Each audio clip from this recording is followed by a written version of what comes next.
Hi everyone, this is Jenny Carol Garcia, and this is my MPA 594 Week 5 multimedia presentation on Caltrans infrastructure improvements. So for this week, I've chosen the Caltrans agency, also known as the California Department of Transportation, which is responsible for planning, designing, building, operating, and maintaining California's transportation system. The the major change that Caltrans must make quickly is to adapt infrastructure and operations to climate changes in the state of California.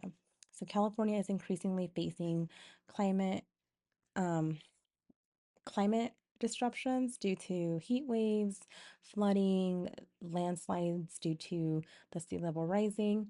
Overall, the system is outdated, and so the infrastructure needs to be improved so that there are less issues um, surrounding the infrastructure that's maintained by Caltrans, which includes roads, bridges, and tunnels. This will ensure the safety of the public and their mobility. Some things that we will be exploring as the new leader takes on this new change would be organizational adaptability, accountability, and transparency, as well as interagency leadership. So for organizational adaptability, we're going to explore the theories of transformational leadership, contingency theory, and systems theory.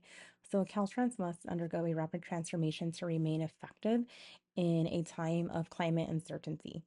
So with rising temperatures and frequent natural disasters, the aging infrastructure requires requires changes and updates. So the leader must be able to make operational changes and have a mindset and leadership style that encourage the states as well as others to follow his follow his plans for changing the infrastructure. This can be done through transformational leadership. So the leader has to be able to articulate why it's necessary to update the infrastructure and make it climate resilient.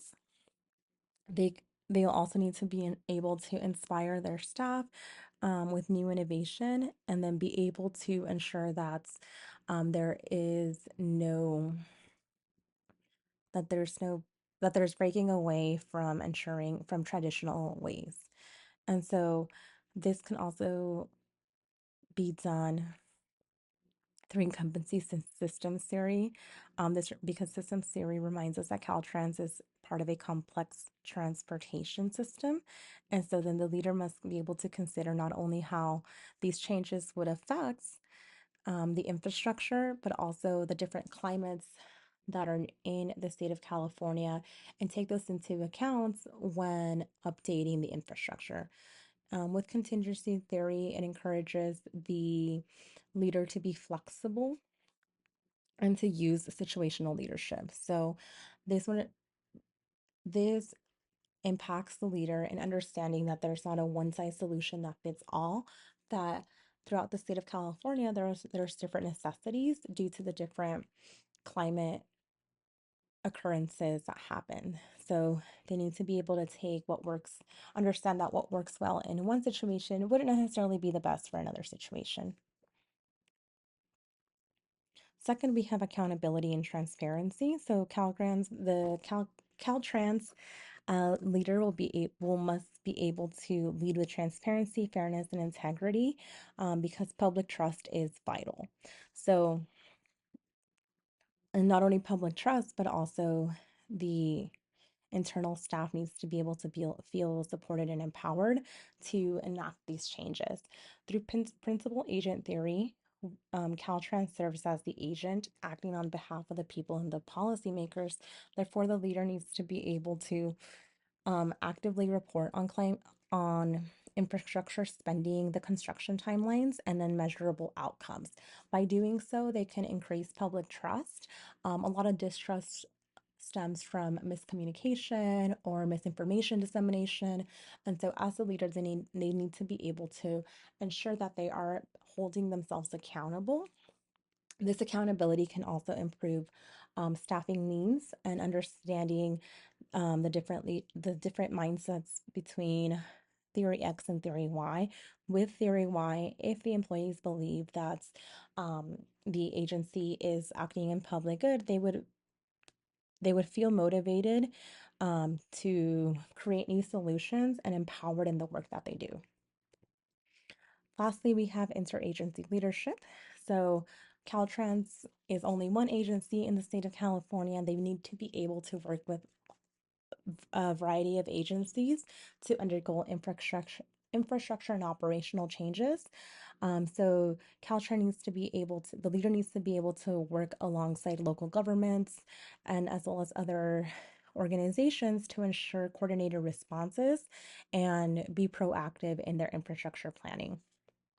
So this theme is about trust building and authentic collaboration that can be done through participative leadership. The leader must be able to involve various agencies as well as um, different uh, individuals with different skill sets, ensuring that the decision-making process is equitable and that there are practical outcomes to the decisions that they are putting forth. This can also come through servant leadership. The leader would put the community first. They'll ensure that they are listening to what the community needs, ensuring that the community is active in these conversations, and that their public safety is centered around them. And then this can be achieved by the leader practicing some of the key theories in Golik's Paucity Corp, especially coordination and organization. So this can provide a framework on restructuring Caltrans teams and partnerships to improve emergency readiness and then interagency operations. In conclusion, Caltrans can move forward by embracing organizational innovation, interagency leadership, and accountability. Organizational innovation allows them to change its practices to withstand and to adapt to climate realities. This this work cannot be done alone, and so they need to be able to strengthen cross-agency partnerships and include community voices to ensure that there is an inclusive and strategic response in determining what structural changes need to be made and what would be the best approach to make these changes. Lastly, accountability is important because it can help maintain public trust while empowering the Caltrans workforce to be innovative in their solutions in responding to climate change crises. Thank you.